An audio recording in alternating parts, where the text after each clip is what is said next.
Hi, this is Richard Blade, and you're listening to the Blue Zone Podcast Network as it presents Permanent Record, an in-depth look at the classic albums of the 70s and 80s, albums which have earned a permanent place of honor, both in our hearts and in our record collections.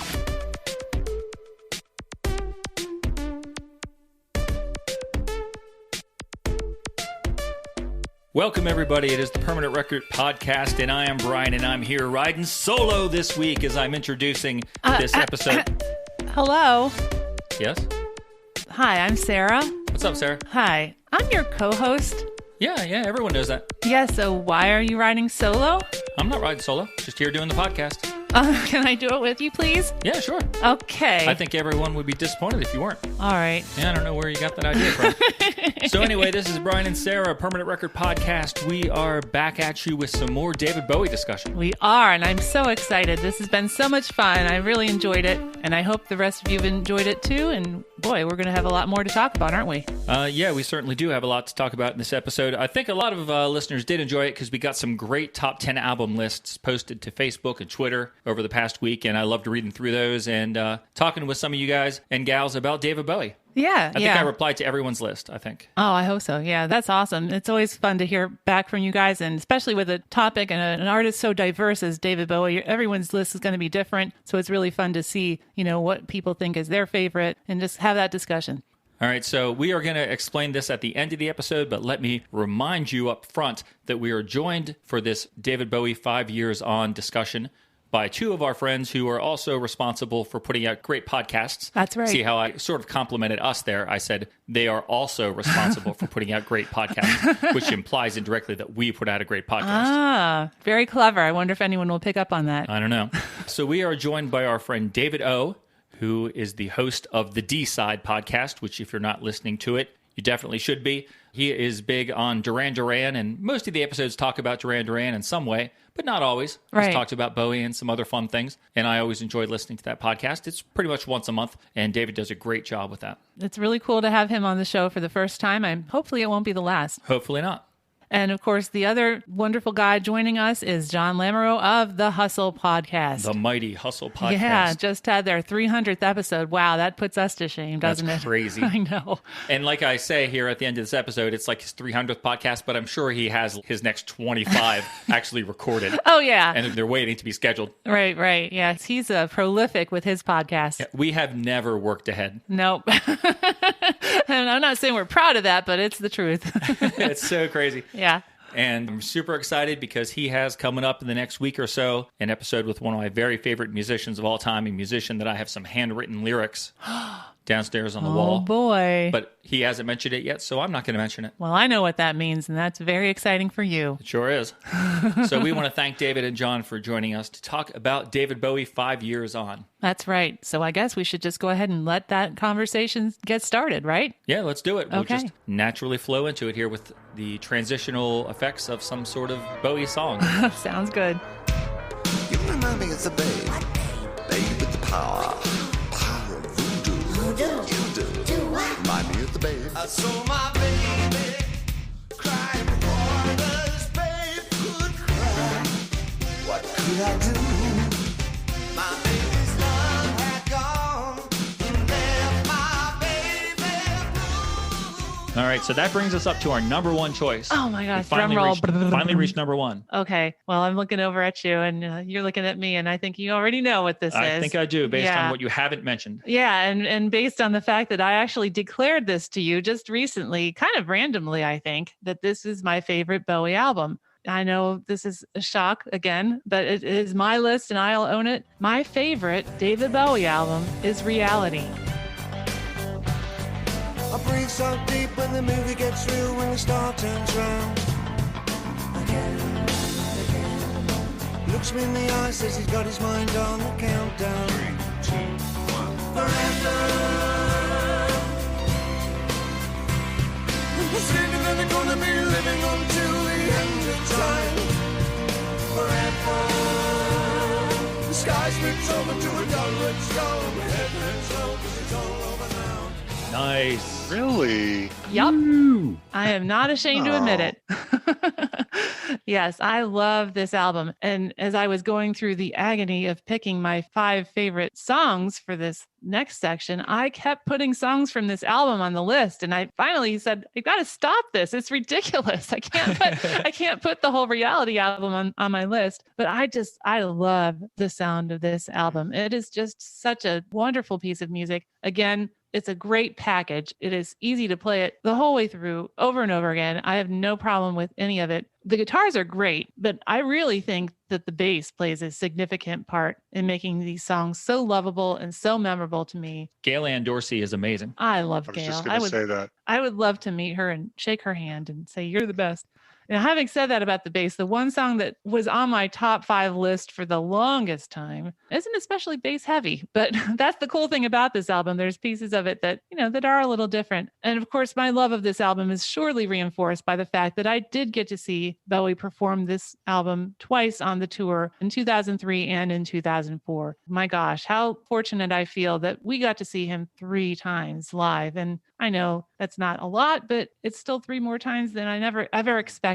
So it makes a big difference, I think. Yep, totally. Part of the reason I love this album so much is because of those 2 shows. The number of times that we've watched the DVD of that concert, I think is great. Gail was a main part of why I love this era of Bowie so much. She won me over when she took over Freddie's vocals on Under Pressure. That's okay.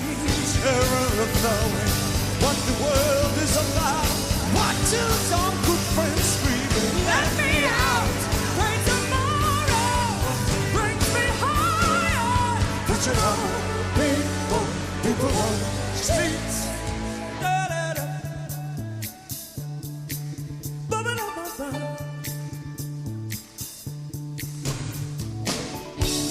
Chipping around, kick my brains across the floor. These are the days it never rains, but it pours. That band was amazing. I think it caused him to bring his A game to this album. I don't have anything more to say about it. I already kind of did, but this is another one that I'll have to go back and rediscover. Yeah, it was my number 4, so I agree. Yeah. Well, cool. Earthling and Reality kept switching places for me in my ranking. But my number 1, knowing I'm all about now, is The Next Day. The moment you know.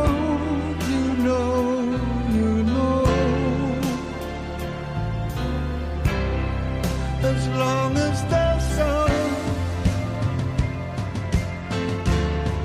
as long as there's sun, as long as there's rain, as long as there's Oh, wow. Oh, I love it. Because it's the new version of him. It was a surprise. It was only because he wanted to make music. And I think people should only make music when they want to make music. And if I was going to tell somebody to listen to Bowie, I might say, try this one first. I think it's a good place to start. To someone who was not around in the 70s, that music, like we said, is going to make less of an impact on them. This is a perfectly great place to start. I agree. I thought I had you figured out. I would have bet money that because of your love of the 80s and because your band has a history with Nile Rodgers, who's a fantastic producer, I would have bet money you were going to pick Let's Dance as your number 1. Yeah. It's a Nile Rodgers album that Bowie sings on, and it's great. I mean, I'm not denying it, but as much as I researched it, I've learned he kind of just said, do what you want to do to Nile Rodgers in a way. So, but I like it, but nope. Next Day wins. Oh, I love that answer so much. I'm so pleased. I am in the weirdest Bowie group I've ever heard of right now. Uh-huh. Yep. Oh my gosh. Well, we all like Never Let Me Down, and I 3 of know. us like Earthlings, so I mean. Yeah. I thought I was going out on a limb picking Never Let Me Down, but almost all of you guys' picks go out on limbs. Oh, yeah. Crazy. I love it. So what did you go with for number 1? Number 1 for me is Scary Monsters, Super Creeps. But I'm hoping to kick with this light that is glowing. Ashes to ash and funk to funky. We know Major Tom's a junkie, strung out in heaven's high, hitting that all-time low. I love how he sounds just completely unhinged to me. He From the does. very beginning with It's No Game, it's like Primal Scream or something like that. He's just losing his mind. And this was made after he was trying to get clean and sober. But it sounds like a guy who's in the depths of drug addiction hell. And it's not. It really does. Yes. And Ashes to Ashes and Fashion are obviously such great, strong singles of his, game-changing singles. It's so heavy. It's so chaotic. It's so aggressive and weird. And yet it's tuneful and impactful as well. I just think it's complete from start to finish. There's no weird second side. It's not 6 songs when you want it to be 10. It's right in the pocket of his peak period. It gives you the full bang for your buck. So yes, Scary Monsters is my number 1 album of his, easily. I like most of the songs on this record quite a bit, but I never even considered putting this in my top 5 because to me, it floats in this weird area where like the 3 albums before it are the Berlin period and the 3 albums after it are the period where, he went in for commercial success and people think that the art suffered because of that. It's bookended by these huge events in his career and it's a 1 album entity that's just floating there. And it has great songs on it. It's a great record. But I think because of it being stuck between those 2 overpowering versions of him, I kind of forget about it. Interesting. I see completely what you mean. And I think this is the last, contrary to all of you guys' top 5 lists, I feel like this is the last of his truly peak period. So every album he would release after this, if it was good, would be, well, this is his best album since Scary Monsters.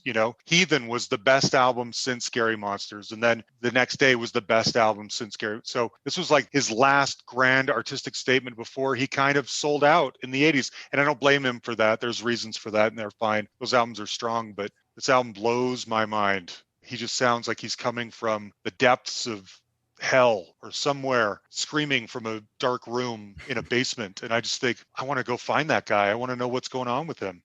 And it is oddly over, like when you mention 80s Bowie, most people start with Let's Dance. But I feel like it started the 80s, especially with Ashes to Ashes. I think literally started what is some of our favorite music ever, visually and sonically. But yeah, it was my number 5. So I agree. I went on someone else's podcast a couple of years ago to count down the top 10 Bowie songs of the 80s. I had to explain to him yes, Scary Monsters came out in the 80s, but I don't think of it as his 80s period. To me, that's the end of his peak 70s period. Yeah. And so I didn't include any Scary Monsters songs on my top 10 list. The other guy did. But yeah, this is the end of one era and Let's Dance kicks off the next one. I think Lodger and Scary Monsters go together better than Low, Heroes, and Lodger. Good point. Yes. Yeah, I think you're right. I agree. But I also think you're right. A lot of what we all love about the 80s would not exist without that influence of Ashes to Ashes, especially, and that video that went with it. For sure. Yeah,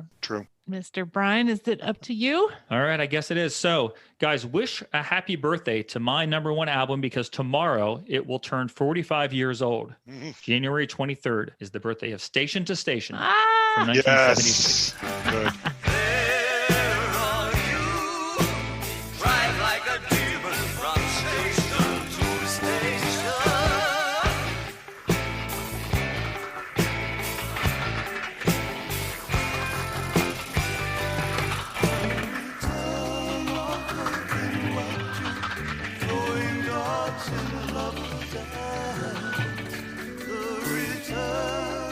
My number 1 Bowie album, the album that if my house was on fire and I only had time to grab one Bowie CD, it would be this one. Uncut Magazine said, despite his wretched state, Bowie delivers one of his greatest albums. Station to Station's mix of sinewy funk and robotic beats, romantic balladry, and cold alienation had a grandeur echoed in Bowie's new persona, the Thin White Duke.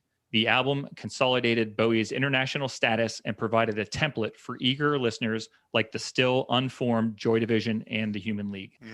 So I'm sure that in a way is part of the reason why I like it so much. But Jon, you mentioned this just in your last description. Scary Monsters sounds like he's in the pits of despair, but he really was in the pits of despair while recording this album. He was addicted to cocaine. He was addicted to alcohol. He was more obsessed with the occult and UFOs than he had ever been. He was obsessed with Hitler. He was playing a character in the film The Man Who Fell to Earth, who was about as far from healthy as you can get, which had to make an impact on the way he was living. Have you read what his diet consisted of at this time? Yeah. Milk and peppers. That's it. Ugh. And wasn't he saving his urine in the refrigerator? I think so. Yeah. Yeah, he was. Yep.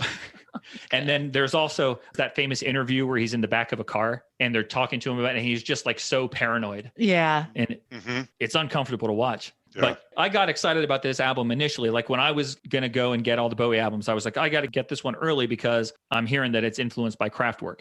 Later in life, Bowie says that Kraftwerk mainly just was an influence to his attitude as he recorded it. It was their stance on creativity that affected him. And you can hear them a little bit in that title track, Station to Station, but it's not particularly Kraftwerkian. It just sort of has the train sounds that you're used to, like Trans-Europe Express, you know, that sort of feeling. I listened to this record. I love it so much. I'm not disappointed that he didn't try to go further in sounding like them. I saw a great quote that echoes what you had just mentioned, John. You said he doesn't remember recording this album. I saw him say in 1997, I remember working with Earl on the guitar sounds and screaming to him the feedback sound I wanted. But that's all I remember. I don't even remember the studio. I know it was in LA, though, because I read a book about it.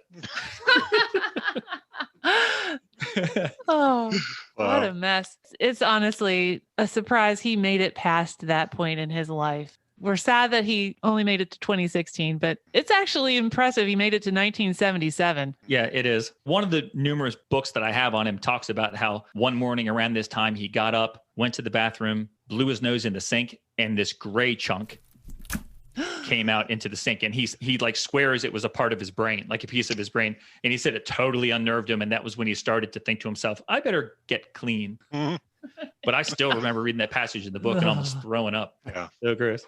We've talked about Station to Station already, so let me tell you guys just one cool little fact about it, something I was shocked to read. Craziest thing about Station to Station. It is said that after Golden Years hit the charts and was a big hit, Colonel Tom Parker reached out to David Bowie and asked him to write similar sounding songs for Elvis Presley. I think I've heard that before. I could see Elvis singing Golden Years. Yeah, I can't. And he might have even done, there's like a crooning going on there. Sure. I wonder if Elvis might have, I don't know if he recorded it, but he might have sang it in concert a couple of times. Man. I can hear it in my head. Yeah, I don't know if it really exists, but I can already hear Elvis singing Golden Years. Sure. Exactly. Yeah. He's got the tone for it. Definitely would work. Oh my gosh. So, hey, there are 20 great I guess there weren't 20 great albums because we had duplicates, but there are 4 different top 5s that I think are really good. Really unique and diverse for sure. We covered every decade. And I wasn't the only one to say Never Let Me Down, so I'm good. No, this is a good group for you. Yeah. And Earthling and Reality. Yeah, I know. trip. We're like kindred spirits, David. All right, so we're cutting in here because, well, firstly, we had a little contest to see if someone could predict all of our number 1 albums. That's right. And we thank everybody who did send in entries, but unfortunately, no one got it quite right. Womp womp. I should have made the prize more than $10 because I sort of thought it was going to be easy. I'm not sure why. I think I thought it was easy because I basically give away my answer in the episode. I say at one point in time, I can't even fathom a top 5 list without Station to Station. Yeah. So it should be obvious that mine is Station to Station. But of course, maybe the other ones weren't quite as obvious. Yeah, I think they probably threw some people for a loop when they heard the final answers. But thanks to everybody who did play along. It was great to hear from you. It's cool to have some interaction, even if it takes some bribery to do so. But I had fun writing back to everybody who did submit a list, so that was great. Yeah, thank you all. Another thing we enjoy are folks who take the time to leave reviews for our podcast out there on Apple Podcast. And we have 3 this week, Sarah. No way. We have 2 short ones that I'll take care of, and then I'll let you read the long one. All right. So this first one is from Brofe, and it's a 5-star rating. Thanks for the 5 stars. I actually love this review because it's not really a review. It's just a question, but I love the question. Okay. So Brofe says, 5 stars, question. Could you guys do The Miracle by Queen? You know what? Yes, we can. I think we can. I think we can make that happen. I was planning on doing Hot Space this year. Oh, okay. But if someone actually wants to hear The Miracle, I'd be all into that because The Miracle, I think according to my most recent Queen list, is like my number 3 or number 4 Queen album. Oh, wow. I like pretty much every song on that album. Yeah. Yeah, we'll do The Miracle this year. Okay. Put it on the list. Yeah. We won't have it ready in advance, but we'll have it ready when it's ready. Yeah, exactly. So thanks for the 5-star review and for inquiring about Queen. I love doing a Queen album every year, so... Yeah.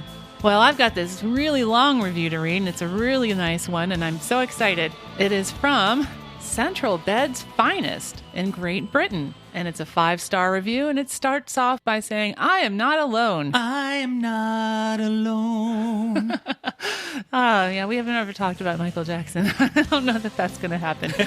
And I don't think that's going to matter too much to this person, because they start off by saying, I have been listening to the episodes discussing Into the Gap by the Thompson Twins. Good call. Yes. When I was 13 in 1984, they were my band. Hey, wait, how could that be? They were my band. Oh, man, and you were like the same age. Yeah, we're gonna have to fight about this later, guys. Did you write this review? The presenters revisit the album and discuss in amazing detail each track, the meaning, the instruments, the videos, the chart positions, the recording personnel, the chorus, whether their opinion of the song has changed over the years, and much more. This potentially could end up being regurgitated Wikipedia being read out, but it doesn't, because of the passion and research that has gone into each aspect of the show. It has been a true guilty pleasure listening to these episodes, and I have found myself rationing how much I listen to, so it's not over too soon. Looking at the episode list, I can see so much of my youth, and I can't wait to hear them all. Plus, I found myself wanting to suggest other albums. The Riddle, Tango in the Night, Live Aid, in fact, my whole record collection. So I could hear what the permanent record crew think. So The Riddle is Nick Kershaw, right? Right. Tango in the Night is Fleetwood Mac? Uh-huh. I'm starting to like Fleetwood Mac more now that I'm advancing in years. But for many, many years, I claimed to only like one Fleetwood Mac song. And I think it was from that album. Yeah. It was Big Love. And I think Everything is from that one. And Little Lies. That's got some really good songs on it. I could probably even get behind a Tango in the Night discussion. But now I'm also into, what was the album that followed up Rumors? Oh, Tusk. I like that song, Tusk. That song is really cool. That's such a wacky song. Anyway, Central Bed's Finest, we thank you for one of the finest reviews we've received. That's a really, really awesome one. Yeah, it's very kind of you to ration out the episode. That's a crazy but great concept. I know. Very flattering to us. Nice to talk to another big fan of the Thompson Twins, because they were my band also back in that time period. But yeah, so thanks for taking the time to write up that review, and you are not alone. That's right. And then our last review, Sarah, it is from Germany. Oh. I think this may be our first review from the German Apple podcast site. Wunderbar. Ganz Wien. Ganz Wien. So this is from a user named Das Onezimmer. They say 5 stars. Awesome. Quite likable and well-informed hosts. Ah, thank you. Wow, very cool. I always get new insights on the records I love. Keep up the good work. And then we get a thumbs up emoji and a smile face emoji. Love both of those emojis. I do. So thank you so much for listening to the podcast. It's crazy to think that there's somebody in Germany listening to us ramble on about music. Right, I suppose we should say Danke schön. Yeah, very true. Well, everybody, thanks for those great reviews. We appreciate you taking the time to submit those to Apple Podcasts. It helps out our podcast in, like we say, some nebulous way that we are not able to comprehend, but we come up pretty quick on an iTunes search. So yeah, and that's always a good thing. Yep. So thanks very much. We appreciate it. And now we're going to jump back to the David Bowie discussion. Oh, boy. All right. So everybody, we have that out of the way. Now we're going to hit everybody up with just an excuse to get some good Bowie music in here. Our top 5 songs. We've given you our top 5 albums, but what songs do we all like the best? And I think we're going to get a lot more diversity with our answers here in this section. So let's start with Sarah. Oh, this was brutal. This was horrible. This was torture. And it's subject to change, I'm sure, because if you ask me next week, I'm sure this list would change. The man has recorded more than 400 songs. They span so many different styles and sounds. It's virtually impossible to pick 5 out of that list and say, these are my favorites. So having said that, I think the top 2 on my list are probably the only ones I can be sure will never drop off that list, although they might switch places back and forth. But this would have been a little easier if we'd done 10 songs like we did when we talked about Queen. But wow, I know why we did 5, but oh my gosh. I mean, the man has a song for every mood, every feeling, every genre almost. And it's just crazy. It was so hard for me to decide. So how did I decide? What did I do to narrow down this list and come up with 5? Number 1, I can play it over and over again and not get tired of it. Number 2, I asked myself, how much would I miss it if it weren't in my collection? And number 3, I get a feeling when the song starts, just this microsecond of emotion that makes me say to myself, yes, this song. And a lot of the time there are other parts of the song during the song that provoke that same feeling. So that's how I came up with this list. And, again, that's going to change. Maybe next week, some other song is going to get me. And I had like 5 other ones on my runners up. Oh, it was hard to take them off the list. But number 5 is Kooks. Will you stay in our lover's story? If you stay, you won't be sorry, 'cause we believe in you. Soon you'll grow, so take a chance with a couple of kooks hung up on romancing. From Hunky Dory. Oh, Kooks. Yup. This is such a dear, darling song. I know it's kind of funny and it's kind of almost like a novelty song, but that's partly the point. And this one meets that third qualification for sure, the feeling. When I first hear those wavery notes of that guitar, I think, oh, it's David Bowie as an expectant father, nervous and excited, full of hope and love. It is just too sweet. I love to sing it. We sing it all the time at the house. I'll admit it. It's just a lovely little song. And I have a little bit of music trivia related to it. All right. As many of you might know, Morrissey references this song in the Smiths song, Sheila Take a Bow, when at the end he sings, throw your homework onto the fire. Right. Robbie Williams does a cover of this song. It's from around, I think, 2001, and we have it on a compilation. And also the band The Kooks took their name from this song, and they've been around since around 2004, I think. And I have one album by them, the 2014 album called Listen, which I don't listen to very much, but yeah, they liked the name The Kooks. They thought it kind of fit their personality. So Kooks, yeah, number 5. I bet you didn't see that one coming. I did not, even though I really do like that line. I'm not much cop at punching other people's dads. Yeah, I definitely like this song. I enjoy this one a lot. Like you said, we sing it quite a bit. John, is this the one that you said was too show-tuney? No, it's cute. It's a little show-tuney, but it doesn't detract from Hunky Dory for me. This is what he was into at the time. Yeah. It's fine. It's a cute little song. I like it. And I just put it on my list for songs I need to listen to again. I certainly don't remember the lyrics or anything from it, but it I went can on my recite post-it. them all. I think it will entertain you. Yeah, and especially with the context of him just about to have a baby, I think that helps. So my songs were kind of easy. I didn't think at all. And I actually don't have a whole lot to say about each of them other than it's just because that's how it's just, Yeah. I don't know. It's just, I love it. Well, a couple of them get lyrically important to me, but my number 5 is 7 Years in Tibet from Earthling. Time to question the mountain where pigs can fly. It's nothing at all. I praise to you. Nothing ever goes away. Oh, nice. Wow. I have no other reason other than, like I said, I was super into dance music, and that is actually kind of one of the less dancey songs from that album. Back in the day when I made tapes and CDs for people, I put that song on everybody's mix. I don't know why. I just, how he sings and the melodic hook and Nothing Ever Goes Away, that line, it just continually runs through my head. So there isn't a big reason. I have no trivia. I just love the song 7 Years in Tibet. Wow. I love that you love it. And I think it's great to just love a song because you love it. Wonderful. Good choice. But if you ever got a CD from me, I guarantee you it was on there. Yeah, Wow. that section you're talking about with Nothing Ever Goes Away, I pray for you, nothing ever goes away. Yeah. That is so catchy. And near the end, you get like a female vocal behind him. Mm-hmm. I just got goosebumps thinking Yeah, about it. yeah, it's amazing to listen to. It's so beautiful. And like, it's crazy to declare it beautiful because the guitar part that you're listening to behind it, you can picture a bunch of guys just banging their heads as they're playing Yeah. power Yeah. chords on the guitar. Yeah. But it is a great song. Once again, I need to go back and listen to Earthling. I think we might need to make a big playlist of all these for each other to listen to. Yeah. Oh, Yeah. yeah. Oh, I like that idea. I'll make you a Yeah. mixtape. So let me explain here. I'm really trying not to get too cute with this list, but my number 1 Bowie song has always been Heroes. I'll just say that. And the reason being, as I mentioned earlier, me growing up in Salt Lake City, Mormon kid, discovering David Bowie, no one else I know knows who he is or likes him or has anything interesting to say or think about him.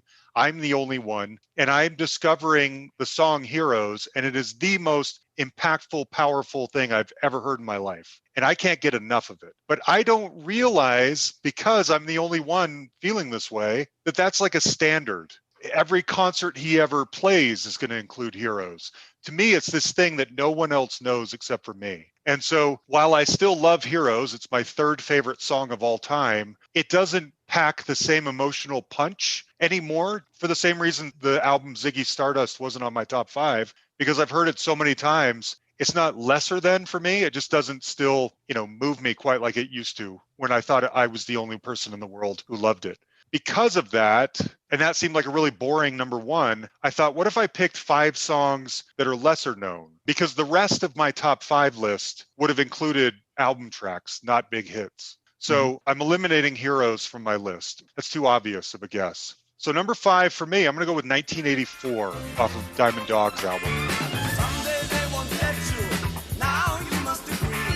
The times they are a-telling and the changing isn't free. You've read it in the tea leaves and the tracks are on TV. Beware the savage jaw of 1984. Which is my second least favorite Bowie album. Hours is my least favorite Bowie album. Diamond Dogs is my second least favorite Bowie album. It's not strong enough for me, but I love the 1984 on it. I love the Waka Waka kind of disco sounding guitar on it. It's so epic, the yelping kind of screaming chorus. That album was apparently written with the idea of writing for a musical, some kind of stage musical that never came to fruition. And I just love the disco sound. It's disco before disco became a thing. And so I'm going to go with 1984 from Diamond Dogs.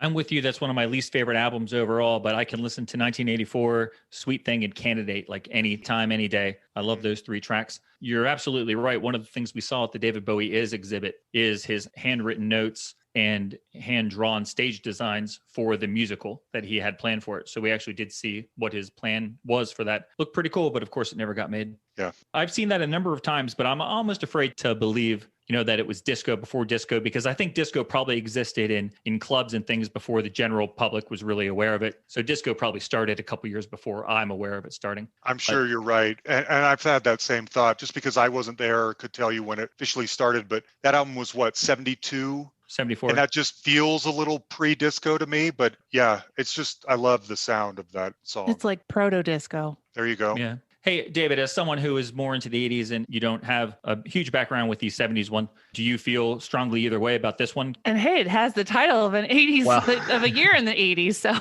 Yeah. Between me and him, we could give the best Bowie mix. That's right. Because he doesn't bond with the 90s as much as I don't bond with the 70s as much, but we each are like, wait, well, now I want to hear that song that he likes. So I just put it on. Yeah. I mean, like I said, I've listened to them all, but I haven't spent as much time. But now that you say it's early disco, on the list. So. Yep. Do it. nice. And Do disco was very, very early in 74. Like 74 was like very beginning. So that literally could have been one of the first like things that the sound came from, actually. Yeah, those strings, they just scream disco to me. Yeah, definitely. And speaking of disco, Okay. my number 5 song is called Bring Me the Disco King. Nice. Dance, dance, dance through the fire. Dance, dance, dance through the fire. Feed me no lies. I don't know about you. I don't know about you. Breathe through the years. I don't know about you.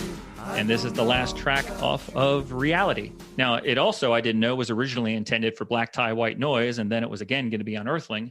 But he never could really get it together, get it sounding exactly the way he wanted it. And so in 2003, he and Mike Garson, 2 of them sat down and just stripped this song down. And it's very, very jazzy, a bass and a piano, and I don't know if there's much more to it. And that was the version that Bowie was most satisfied with. And to me, it's crazy to my brain that I like it so much, because I don't really like jazz music. But man, there's just something about this song. I don't know if it's because for a decade, I thought that was the last new Bowie song I was going to hear, because I thought there was going to be no more albums. So the last song on his last album is, I got to respect it a little bit more. But, it's also really catchy. If I hear it, I'll walk around singing the melody. The melody I think is really good.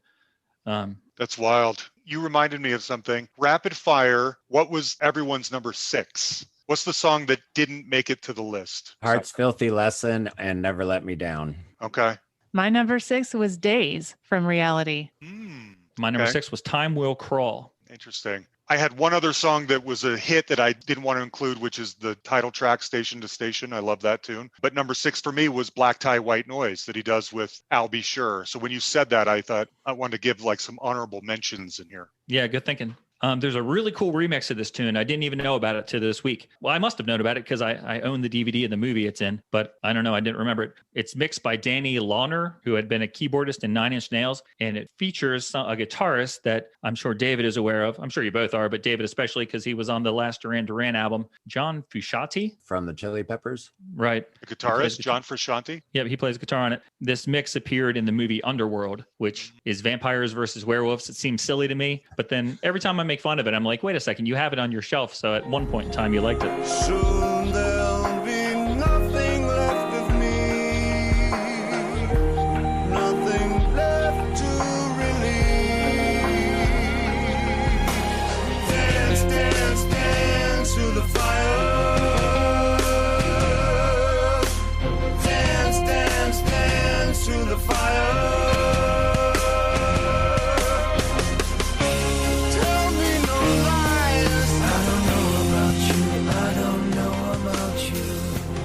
If you haven't heard this mix, check it out. It's very different, as you would imagine, being mixed by somebody who had a role in the sound of a Nine Inch Nails. But it's definitely not a jazzy sounding tune. Still really good, though.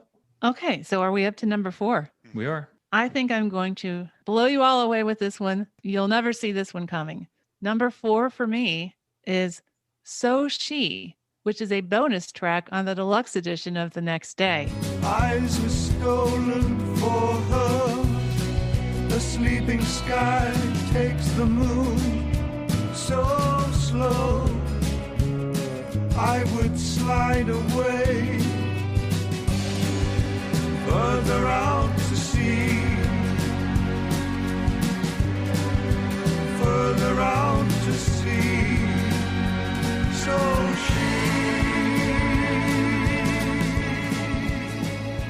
I don't know if I that's don't even cheating. know this one. No.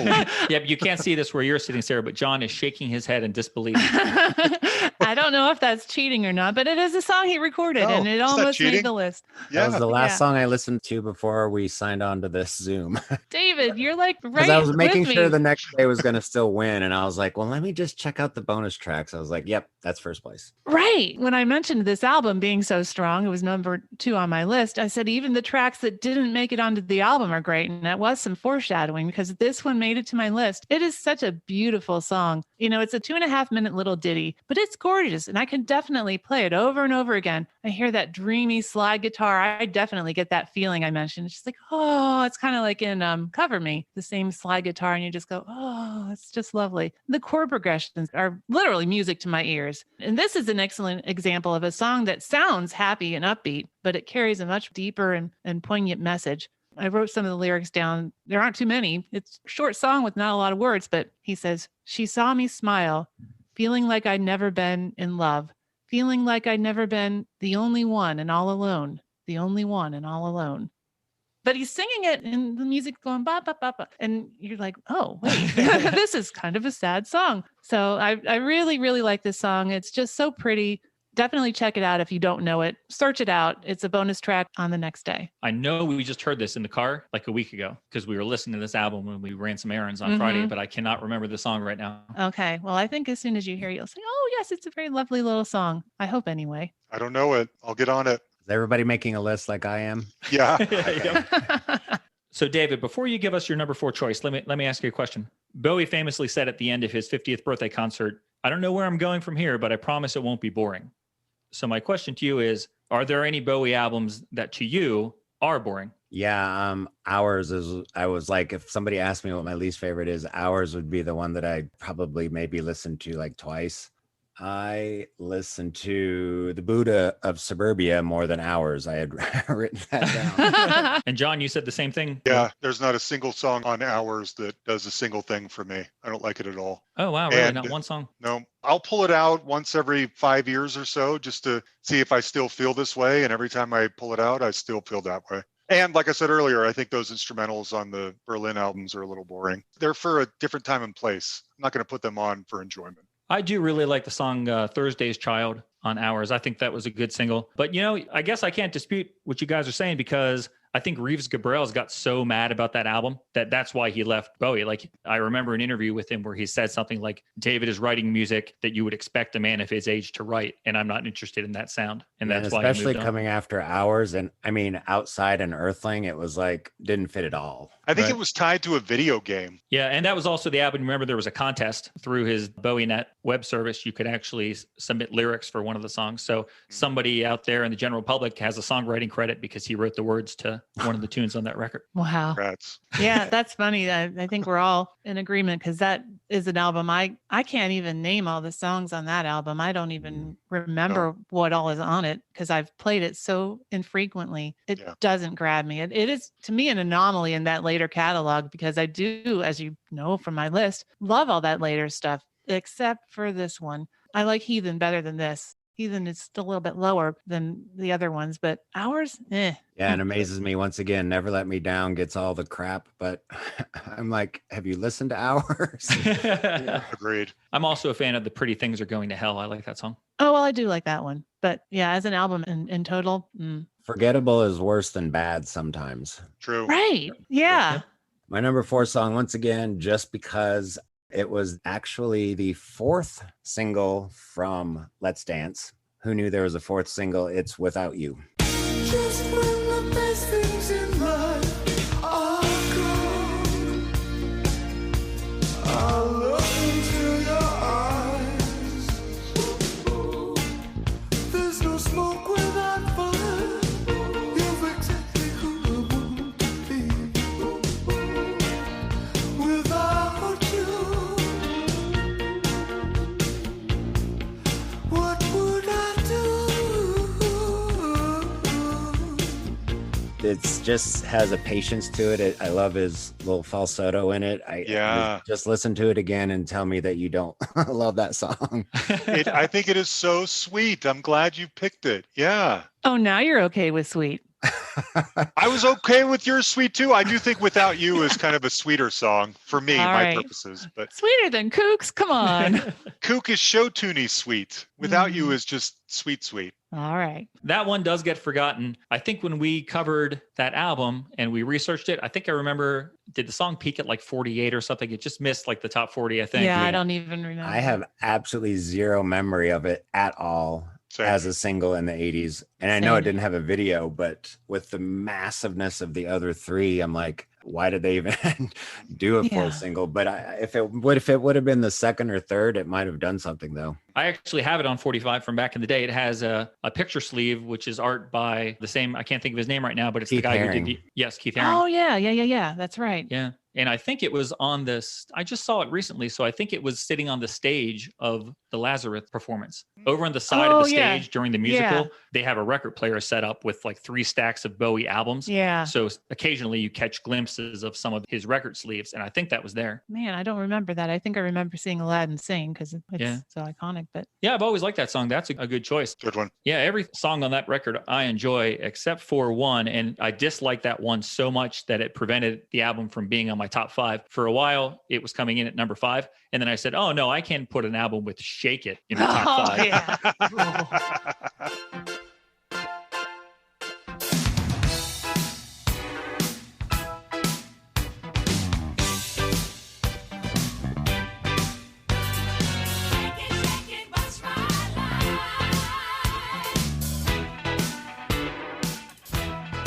When I was doing my research, I read a Of the Era review of it, not a later review. And the person like Let's Dance was out. They were positive Shake It was going to be the 2nd single. Oh, man. Positive. Thank goodness Wow. it wasn't. Okay. I was wondering if this album was going to come up, and David just name dropped it. My number 6 favorite album, the one that got cut, was The Buddha of Suburbia. I think it's his best really? Wow. album. Yeah, I do. I think it's his best album since Scary Monsters. I love it. And it's so odd. It's not part of the like official canon. It's sort of hard to find, but it's a great collection of songs. There's a couple weird experiments on there, but for the most part, I think it's so strong. And there's a song on there called Untitled Number 1.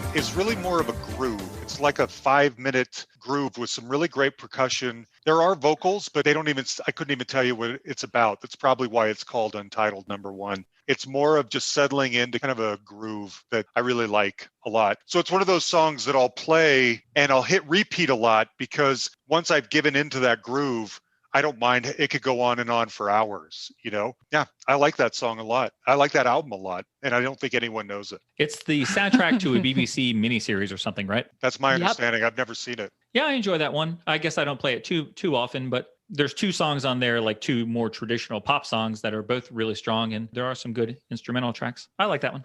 I know it's not a popular pick. It's okay. Oh, John, I'm just going to save my comments. That's all. Oh, yes. Okay. Whoa, crazy. Boom. All right. Well, my number 4 choice, I am going with a song from Hunky Dory, and it is called Quicksand. I'm torn between the light and dark, where others see their target, divine symmetry.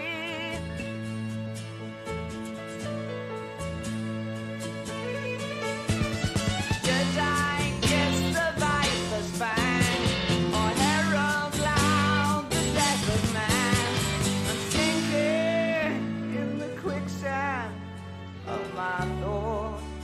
And one of the things I like about this song is that it sort of seems to be him just sort of showing off like how much he's read and how much he knows.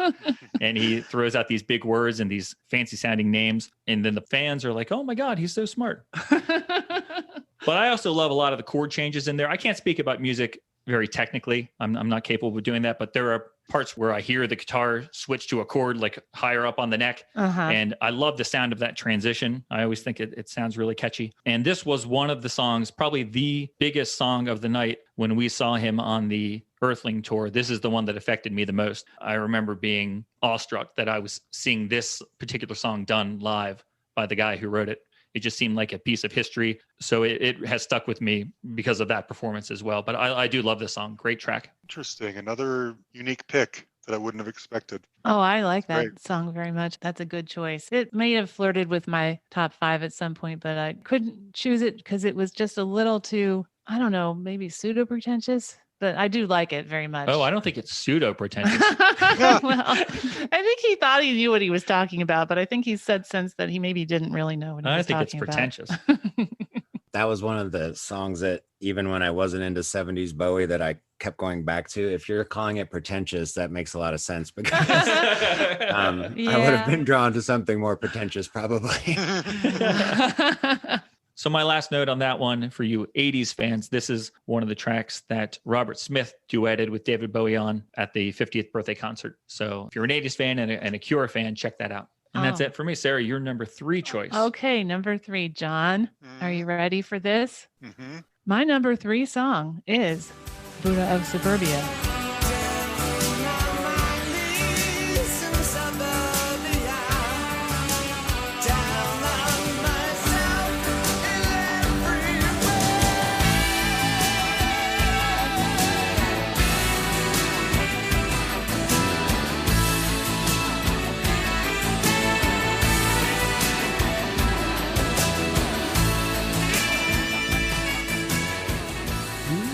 Really? Wait, is there Track 10 on the album, not track 1. Oh, yeah.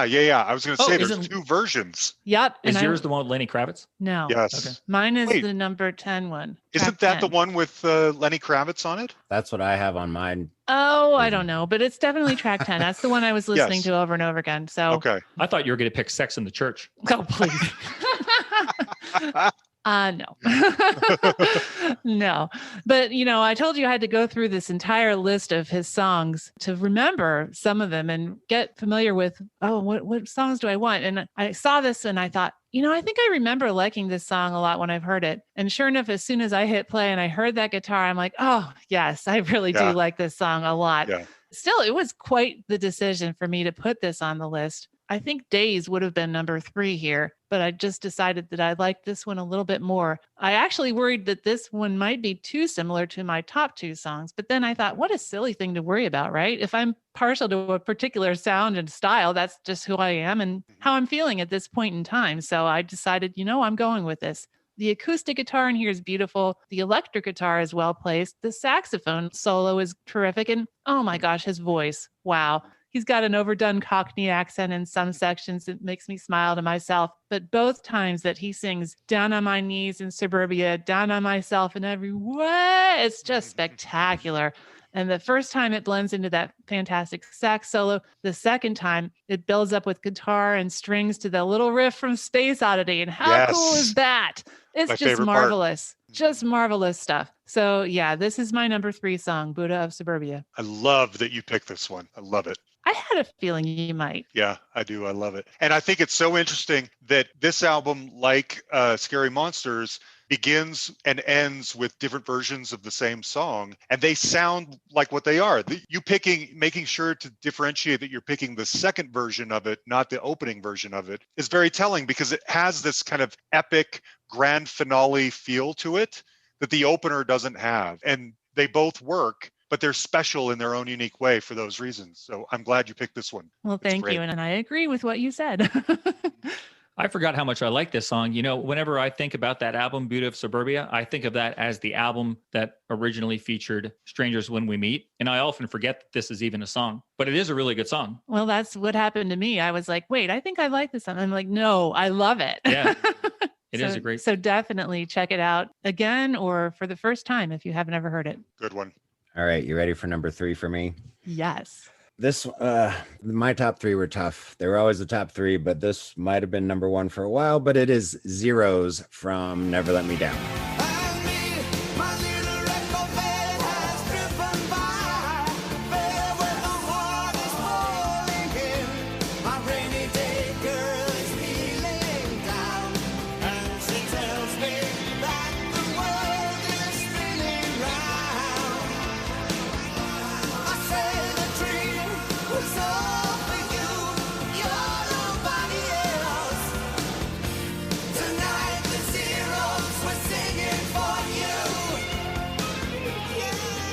Nice. Many times in my life, you know, he says, tonight the Zeros were singing for you. Like I said, who hasn't felt like a zero? Yeah. And that song, like, you know, both versions. I do actually really like the 2018 one with that one. And not to keep talking about my episode, but I talked a lot about it in there, I think. So I do believe it's Heroes Part 2 or the later Heroes. Can I read you something that I wrote down for Ziggy Stardust, and I didn't bring it up whenever we were talking about the album, but I think it applies to this song as well. This is a review from Rolling Stone from 1972 about Ziggy Stardust, but I think it applies to the sentiment of the song. They said, the album was Bowie's way of talking to an audience he knew instinctively, outsiders who felt depressed and lost, wasted by their own despair or by the world's unkindness. When Bowie performed Rock and Roll Suicide live, he extended his reach to those people as he sang, "Give me your hands because you're wonderful."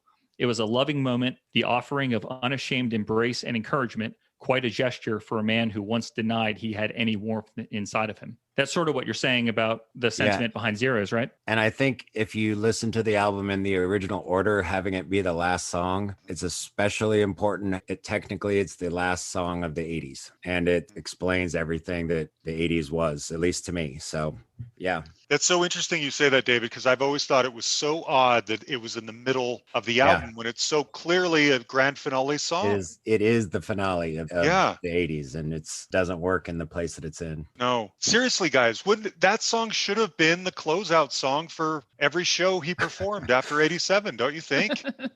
It's just sad that it didn't get elevated to that spot. It should have been. Did he play it on Glass Spider? I don't think he did. I was going to say the same thing. I don't think it's even on that one. I feel like he put himself out there and felt too vulnerable and got embarrassed and pulled it back. And I wish he hadn't. I wish he'd have just let it fly. Yeah, he doesn't play it on Glass Spider even, so. It's a shame. Missed opportunity.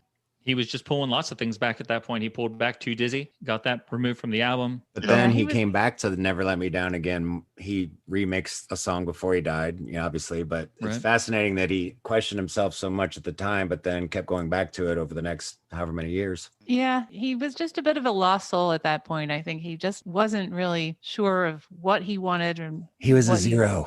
Yeah, exactly.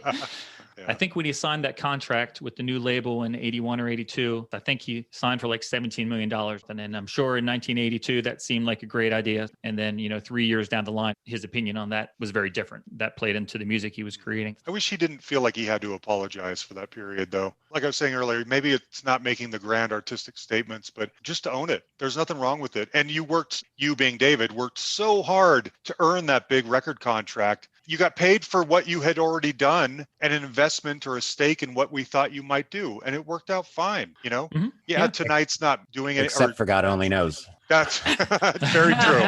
Very true. Yeah. But still, I don't think he has as much to apologize for as people make him feel like he does. Yeah, I think you're right. Hey, before you give us your choice, Jon, we were just talking about Zeros should have been the end of the 80s for Bowie. And of course, even if it was the last track on the album, it wouldn't really have been the end of the 80s for Bowie because the latter part of the 80s is taken up by Tin Machine. Tin Machine, critics rolled their eyes. Tin Machine was never really respected. What do you think about Tin Machine? I like Tin Machine fine. Those albums are really spotty. There's some really highlights and some real lowlights. I didn't know until recently on my own show when I had the producer of those albums, Tim Palmer, on the show, that they weren't intended to be Tin Machine albums at first. They were just the next David Bowie album. I almost think that if he hadn't called it Tin Machine and just allowed them to be his own solo albums, they would be viewed differently because they are so ahead of their time. That first one's from 89, and yet it completely shows what's going to happen in the entire next decade of alternative rock. It's all grunge and hard, sludgy stuff, which at the time no one was ready for. But who knew that 2 years later, that's all anyone would be listening to? He knew that. And I think by calling it Tin Machine, he devalued what he put out there. It's not great, but it was so revelatory at the time, and it doesn't get enough credit for that. Definitely agree. I love that episode that you just mentioned with Tim Palmer. He told a great story about how when they took a break from recording and went to like a restaurant in that town and played a concert on a stage so small that Tim Palmer doing the soundboard was actually on the stage with the band because there was no room. Yeah. Can you imagine seeing David Bowie in that environment? No. What do you think about Tin Machine, David?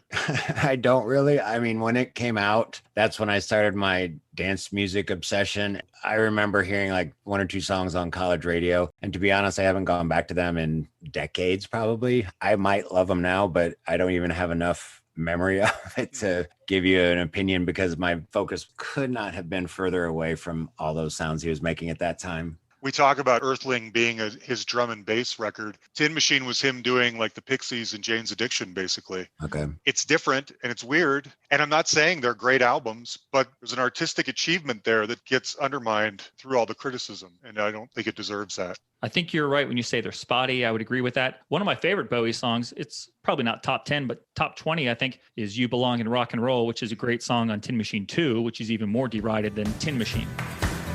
Just the twinkling light of heaven, two reflections on the sparkling water, hand in hand in love with love.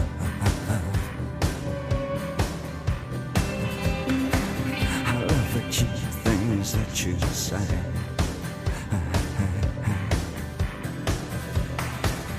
you belong in rock and roll. You belong in rock and roll. You belong in rock and roll.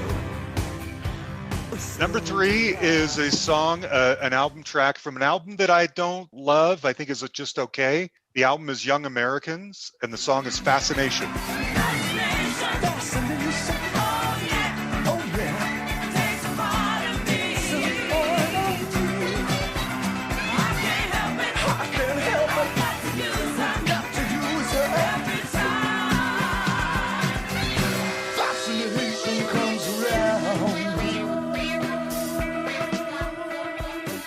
This is a co-write with a very young Luther Vandross. He can clearly be heard singing backup on the song. I think that album has some really high highs and some really boring clunker moments in it. So I can't completely vouch for that whole album, but Fascination, going back to the kind of waka waka disco guitar that I mentioned earlier, it's in full force. Great saxophone work by David Sanborn. I just feel like he nails it. It's another song that finds a pocket or a groove and kind of sticks to it. I don't think that many people know it. You know, his Plastic Soul period was good and bad, but I think this is an exercise in funk from a guy who you wouldn't think would do that, but nailed it. Fascination is easily my favorite song on that album. That's my least favorite Bowie album. I would save Hours if there was a fire before I saved Young Americans. Really? I actually don't even really care that much for the single Young Americans. Probably the only single I like less than Young Americans is Diamond Dogs. So for me, that's a terrible album with one highlight, and it's the song you picked. I love that song. Good. Glad we agree. Now, what do you like better, Fascination or Fascination Street by The Cure? Oh boy, I like that's a really Fascination good- Street. Fascination Me too. Street. Fascination Street is top 3, maybe Cure songs, top 5. Nice. Yeah, definitely. Just had to throw that out there. I'm glad you did. Yeah, I mentioned Provocative. Robert Smith twice so far, and I'm about to mention him again in my number 3 song. So Oh, nice. keep bringing up The Cure. Okay. So my number 3 song is the song Stay off of Station to Station. I guess there's always some change in the weather. This time I know we could get it together. If I did casually mention tonight, that would be crazy tonight. Stay, that's what I meant to say, or do something, but I never say stay this time. I really meant to so bad this time. This is the one, if you've listened to Station and you're not super familiar with it, this is the one with the awesome guitar. Uncut Magazine says Carlos Alomar provided Stay with a steely riff evolved from the jittery superfunk of James Brown, overlaid by a howling guitar solo from Earl Slick in the role of Mick Ronson, which I thought was a pretty good explanation of the guitar you're going to hear in this song. Really difficult to sit still when you hear this song. Oh, yeah. I'm already up back here. You see me grooving. I'm like playing the guitar and like grooving in my seat as you're just describing it. So I love his vocal here. He's going to go from his sexy lower register singing, and you're also going to hear some crazy high falsetto. I really dig how over the top this song is. One of the things that I remember most about this song, to tie in Robert Smith here again, I remember seeing this video on like the early days of YouTube. I don't know when this happened, but I remember still like video online was a novelty. And it was Robert Smith just sitting backstage before a Cure concert, and he was tuning his guitar. And then all of a sudden he just started playing this song. You know, I had to know that my musicians that I loved had influences and stuff, but I always credit that with like when I first started to really understand that many of the musicians that I grew up idolizing, they grew up idolizing David Bowie. I'll just interject real quick. This song is my number 2. And Oh, so, really? yeah. And so I don't need to say anything more about it. I agree with everything you just said. Station to Station is one that I really don't go back to. And I was thinking, gosh, I think I only know like 3 songs on that. But now I'm like, oh, wait, that's half the album. Exactly. Yeah. This name that we keep mentioning, Carlos Alomar, you actually had him on your podcast, right, John? I did very early on. I was pretty starstruck. And I have to admit, it wasn't the conversation that I really wanted to have. That's not a knock so much against him. It's just when you get to talk to somebody you love so much, you have so many questions and you hope to have a certain kind of conversation where you get all the answers. And it wasn't really like that, but it was still great. And thankfully his wife, Robin Clark, is one of the nicest ladies in the world. We're still friends. And that's our second biggest episode ever. So it worked out great. That's cool. Very cool. Yeah. Those were back-to-back episodes, right? I remember you releasing them Very early one on. after Yeah. another. Yeah, 44 and 45 or something like that. that's awesome. I'm going to bring up 2 more episodes of your show with my next song. I should Keep 'em mention you coming, guys Bri. again. I should take this opportunity to mention Jon Lamoreaux is our one guest here. You probably recognize his voice from The Hustle. And our other guest is David O, who is the host of The D-Side. So check out both those podcasts and get some more of the insight that these guys have to provide about music. Heck yeah. So Sarah, what's your number 2 song? All right, number 2. This one I had no problem with putting on my list right away. No question about it. It was probably just a question of whether it was 2 or 1. Today, this week, it's number 2, and it is Loving the Alien from Tonight. Torture comes and torture goes. Nights who give you anything. They bear the cross of Cornelio. Salvation for the milk-blind. Oh. But if you pray on your sister upon the sky, pray and the heathen light will descend. Then I know what your number 1's going to be. Yeah, I bet you do. This song, I know, it's very 80s. It's got a lot of stuff going on. Lots of critics say this song is too long, disjointed, overproduced. Even Bowie himself has been known to say he wasn't really happy with this final product. He likes his demo version much better. But I think it's gorgeous. There are a lot of other critics who have said good things about it. Bowie's biographer, David Buckley, called it the only track on that album with the gravitas of his much earlier work. Someone else called it a 7-minute masterpiece. BBC reviewer Chris Jones says, Loving the Alien does have a strange, distant beauty to it, like watching a ballet through a telescope. And I really like that idea. Yeah, that's nice. That's a neat image. But this song is just so beautiful. And, this is another one that it definitely gives me that feeling right away from the opening notes. As soon as I hear that, I think, oh, this is such a beautiful song. The guitar, the marimba, the bass, every instrument on here is beautiful, including the instrument of Bowie's voice. He sings it with such passion, even a slight sense of despair in some places.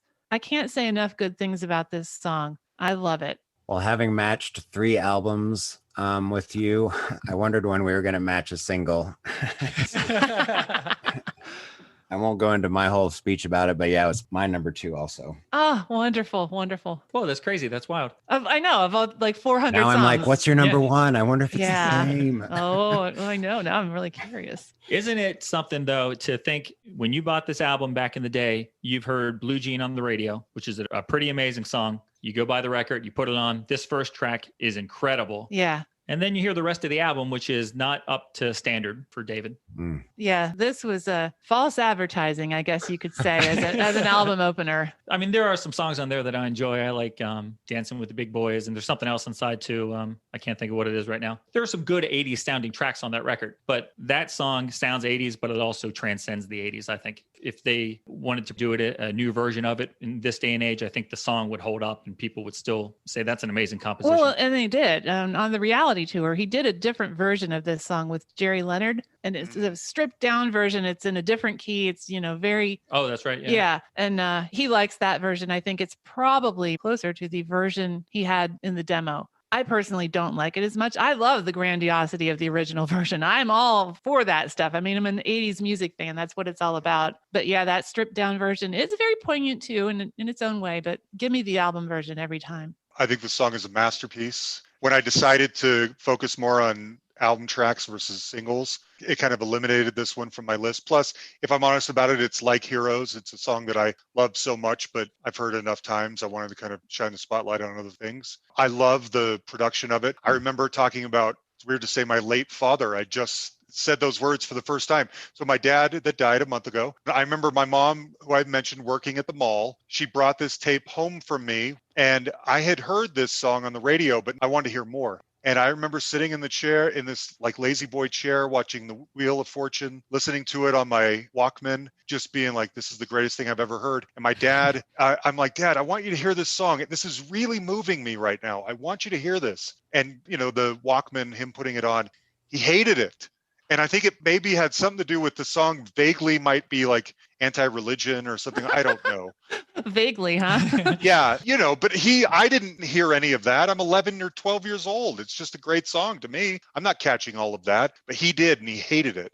I just think that song is so special and such a masterpiece. And when I was on that other podcast counting down my top 10 Bowie songs of the 80s, this was my number 1. So, oh, wonderful. yeah, cool. I think it's genius. Oh, that makes me happy. I'm going to say one other thing about tonight. It's interesting. I said earlier about having all my cassettes in order in my tape drawers. Tonight was at or near the front. That was like my favorite album ever when I got it. Wow. Oh my gosh. Wow. Did that one switch places with like... Yes. Yeah. I'm going to need to see your tape case now. I know.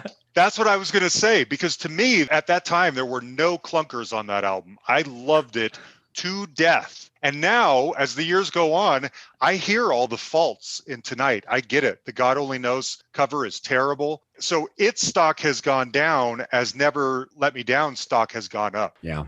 That's But so when I was a kid, they were reversed. Yeah. I think that's really cool that, our musical tastes evolve, our understanding and our appreciation of music changes over time. And sure, that makes a lot of sense. That's why these lists are so fleeting and, just a kind of a snapshot in time. Because again, you ask us in a couple of weeks, we'll probably have a slightly different list. Yeah. So before we move on, David already told us his number 3 choice was the same as yours, or number 2 choice. Yeah. Before we move on, Sarah, love let that. me ask you this question. We've been talking a long time here about Bowie's music, but you know, have. another aspect of Bowie's professional career was acting. Yeah. Did he ever have a movie role that impacted on you? Well, when he was in movies back in the 80s, I don't think I was even old enough to really watch those movies, but Yeah, but he continued to make movies even Yeah. into the 90s, 2000s. that's very true. You didn't Boy, have that- sleepovers and watch Labyrinth? I You did. know, I didn't. I suppose I've seen that movie, but I'm not exactly sure. I really didn't see a lot of movies in the 80s. And I'm going to have to say, no, his film career, his acting career really has no impact on my life. That may be horrible to say, but it's the truth. I don't think of him in that way. I don't have memories associated with him in that way.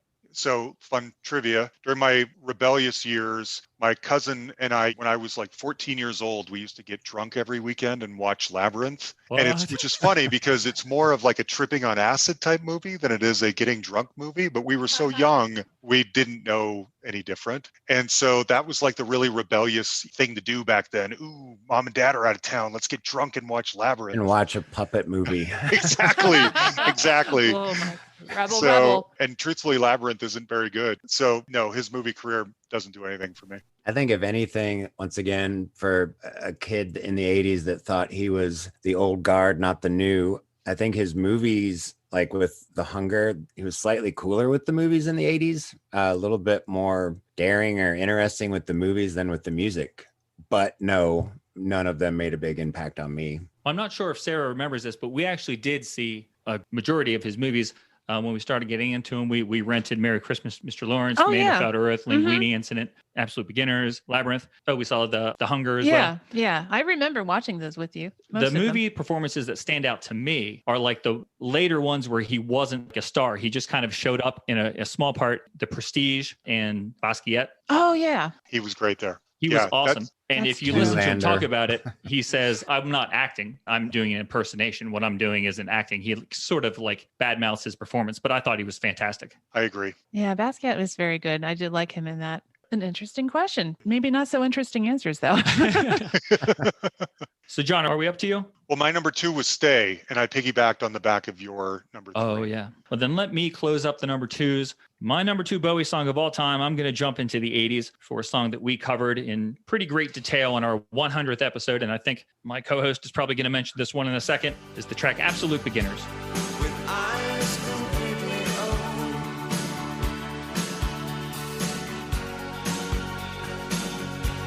with nerves all the same.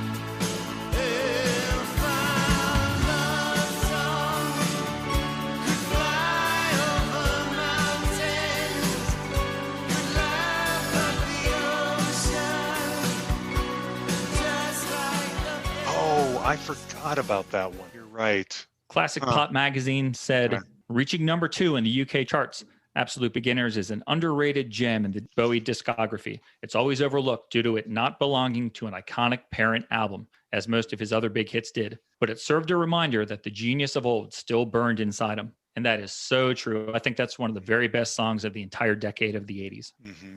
And you forgot about it because it's not on a parent album, John. Yeah, I was trying to be more, insidery with my pick, so I don't know if I would have mentioned it anyway. But that song, talk about masterpieces. That's another one. It's fantastic. And this is an opportunity to mention a couple of your podcasts with this one Bring it. because, he has the shop girl vocal on this track singing with him. And he didn't want someone trying to sound like that. He wanted a legitimate shop girl.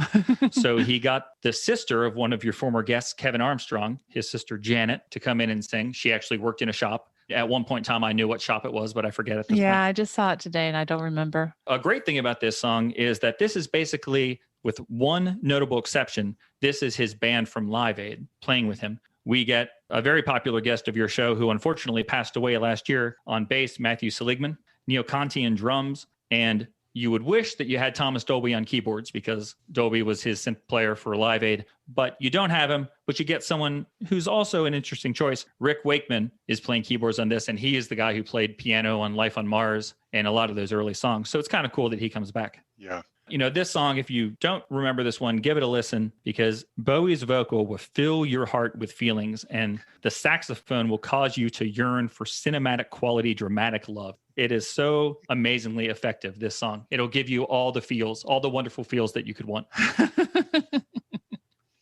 And we went on about it for an hour on our 100th episode, so that's all I'll say. Great choice, Brian. Thank you, sir. I agree. Judy, how much do you agree? Oh, well, it is my turn to go, isn't it? Well, isn't that coincidental and timely and fortunate? Because, yeah, this is my number one Bowie song. Do, do, do.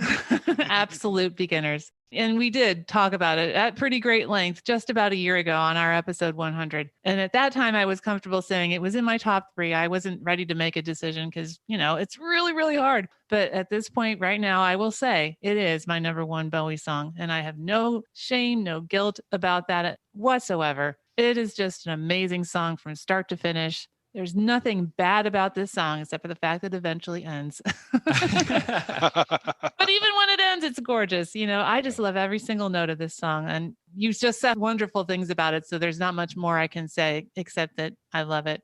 And guess what? My number one song. Yes! As long as we're together.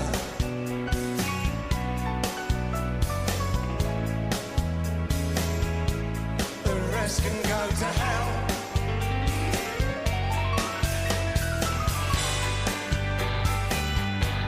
I absolutely love you.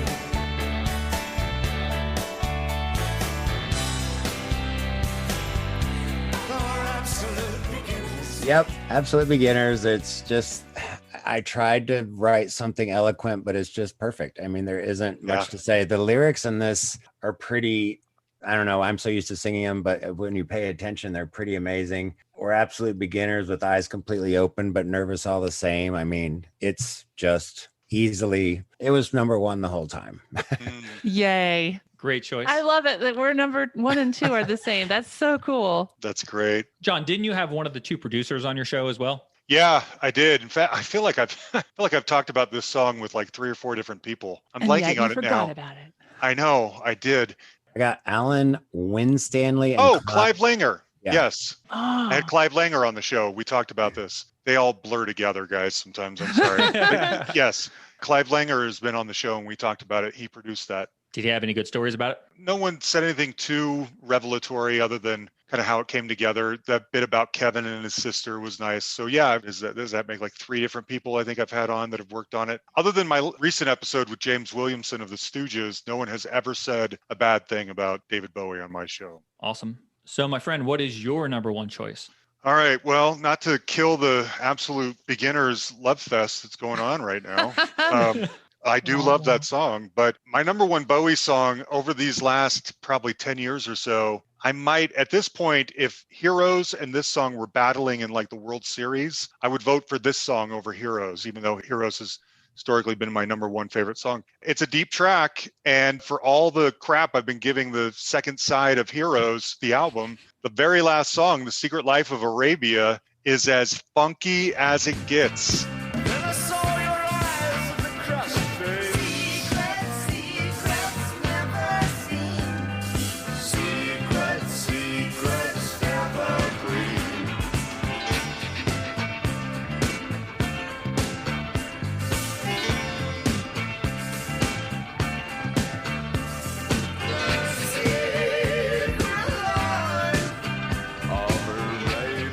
It is probably one of the best bass lines you've ever heard, the best use of hand claps. I mentioned earlier about the Damn, the rhythm section of Dennis Davis on drums, Carlos Alomar on guitar, and George Murray on bass. And the bass line that George Murray plunks this whole song is just so funkified. I don't know what The Secret Life of Arabia means. It's nonsense, but it is just the funkiest groove you've ever heard. And it's kind of out of nowhere for Bowie. This is the song that these days I just want to put on repeat more than anything else. I love it. That's so cool. Now, is this truly an instrumental, or is this one that has? No, this is a full-fledged song with like Oh, it is verses and choruses and everything. But it's at the end of the album. So side 2, the first 4 songs, I guess, are the instrumentals, and then this comes on last. I don't know why he did it that way, but he did. It's interesting. I had this record when I was a kid, and I never heard this song because I thought side 2 was so boring. So I would only ever listen to side 1. And when you had to get up and like move the needle and turn things over, I didn't even ever know this song was there because I never listened to the full thing because I was so bored by V2 Schneider and all that stuff. So it wasn't until I got older and would actually focus more that I discovered this hidden gem at the end of Heroes. It's just the funkiest thing you've ever heard. I love it so much. To my great shame, I just illustrated that I haven't matured like you have, because I still only listen to side 1 of that album, which is why I asked you the question, is this an instrumental or does it have a... Right. So even though I heard you on a podcast one time, I remember listening to it and you chose this song as one of your picks. That may be the last time I heard this song because I remember they played it after you picked it. And it was a good track. I vaguely remembered it. It was pretty funky, but I'm going to turn 50 in a few months. So maybe it's time I listen to side 2 of that album. Even if you want to just skip to the last track, I wouldn't blame you at all. Because what comes before it's kind of boring. But yeah, Secret Life of Arabia. I love this song. That's cool. Is this one that you were aware of at all, David? Nope. See, I had to bring that up just so I didn't feel terrible about myself. Yeah. I'll just say, going on the list again. Yeah, I know the name of the song, and I've seen that's it on the, about but yeah, like that's Yeah. it. So John, thank you for opening our eyes to this one, and I think we're all going to add this to our new Good. playlist. Just think, funky bass and hand claps. Make Okay. everything okay. And then I'm- these have those in full force. Well, It's awesome. man, that sounds pretty good. That sounds pretty enticing. So That leaves just me, I guess, with my final choice. I bet I know what it is. My number one song. If you follow us on social media, you'll know what this is because I All just right. wrote about it about 2 weeks ago. Every year when we get to Bowie's birthday, I share this song. I should share another song, but I just go to this one all the time. My number one Bowie song of all time, Strangers When We Meet, off of the album Outside. No beachy press, no trendy réchauffé. I'm with you, so I can't go on. All my violence, raining tears upon the sheets. I'm bewildered, for we're strangers when we meet.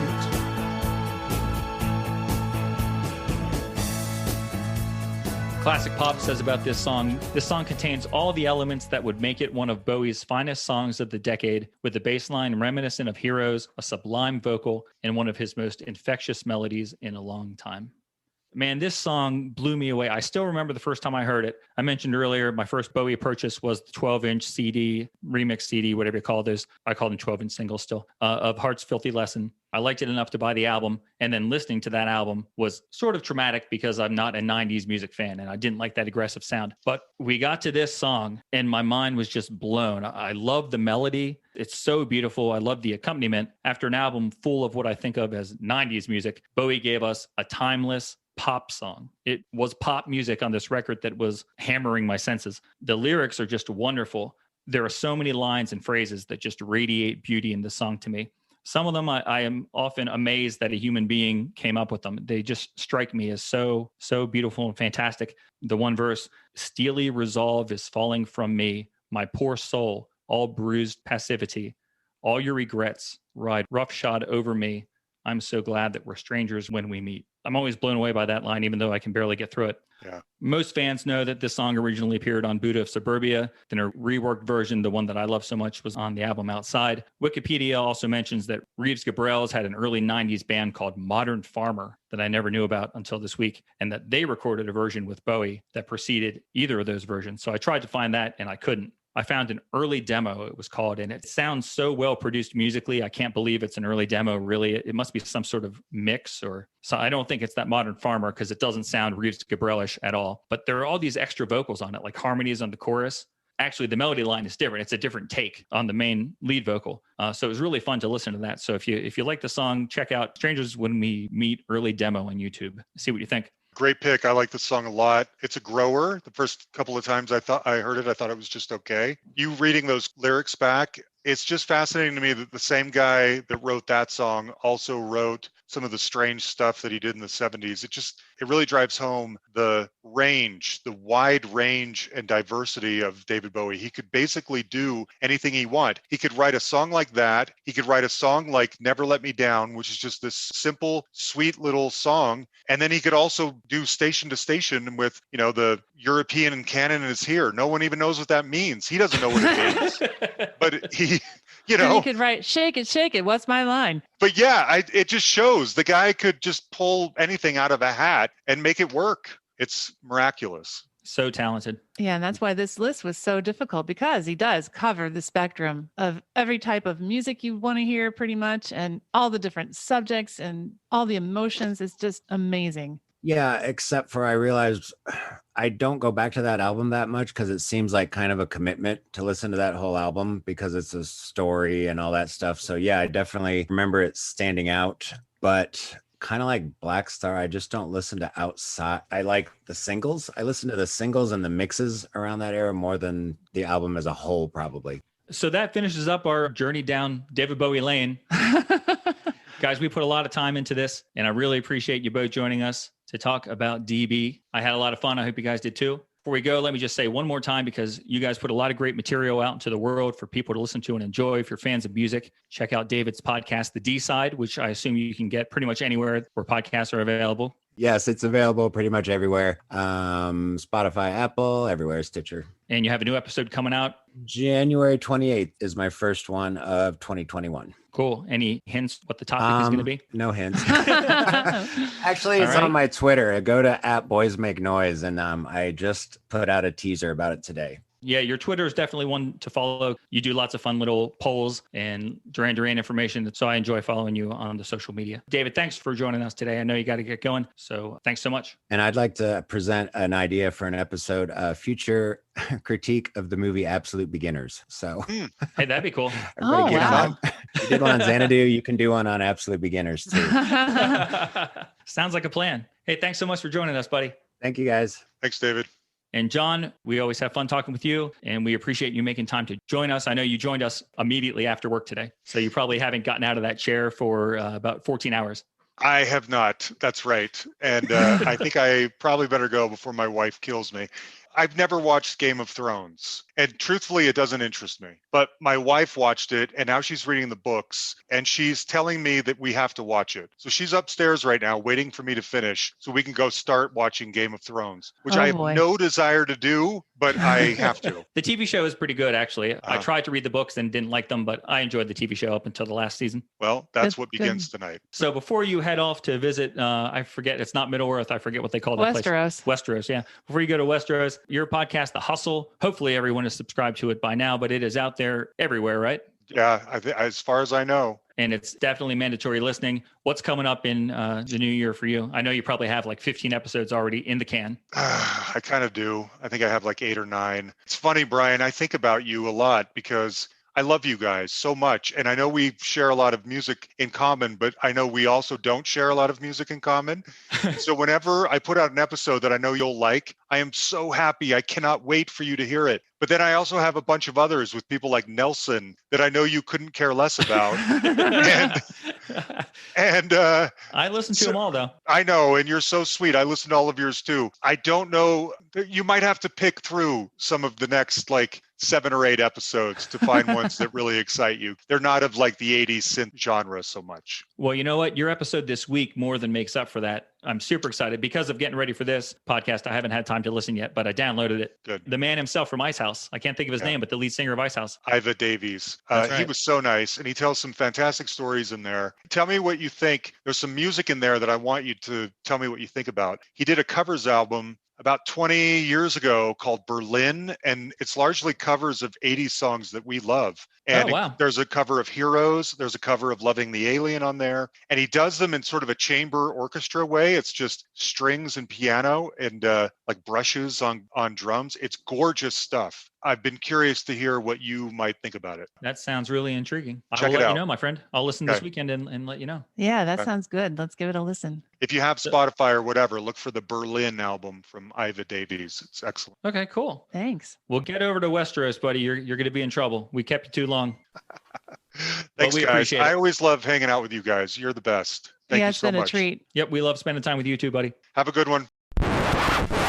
That was it. That was our 2-part David Bowie 5 Years On discussion with David O. and Jon Lamoreaux. Wow, I can't believe it's over. Hard to believe. We were so excited about it for so many weeks. Yeah. And by that, I mean 1 week because I think we planned it for 1 week. Uh-huh. But we were super pumped. Oh, yeah. Yeah. And it was so much fun talking with both Jon Lamoreaux and David O. It was so great to have them on, get their insights, get their stories. We love talking Bowie. Talking about Bowie with those guys was even better. Yep, very true. So thanks to them for joining us. Check out their podcast. We gave you the information right there at the end of the episode. So launch your favorite podcast app and check it out. And while you have that phone out and you're launching apps, why don't you launch your Facebook, Twitter, and Instagram apps and follow us there too. We're the Permanent Record Podcast. And of course, you can visit our website. If you still go to websites, I'm sure you do, go to www.permanentrecordpodcast.com. You can see our socials there, episode notes, and pictures. Websites are so last decade, Sarah. I don't go to websites anymore.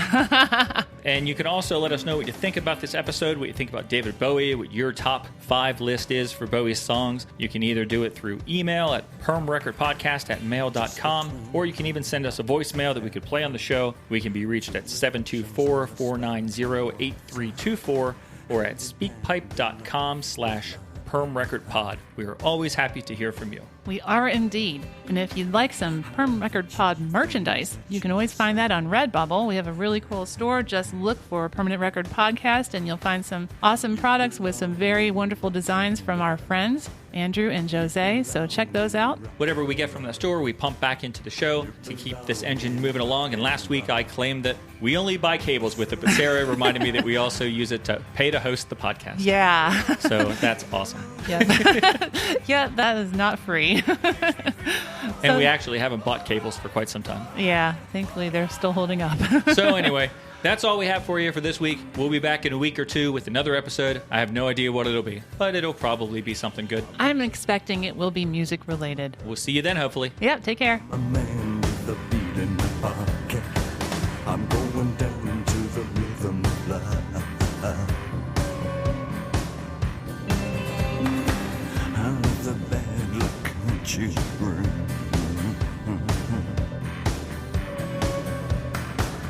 You belong in rock and roll. You belong in rock and roll. You belong in rock and roll. Well, so do I.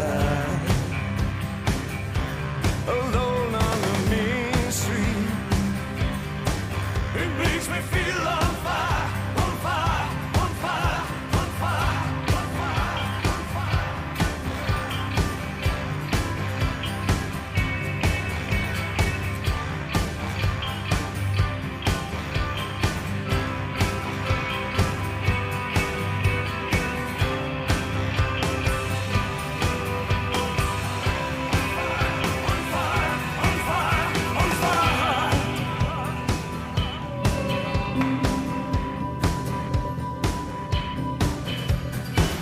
All of the cheap street in your walk. You belong in rock and roll. You belong in rock and roll. Well, so do I. I love how she moves me. It makes me feel alright.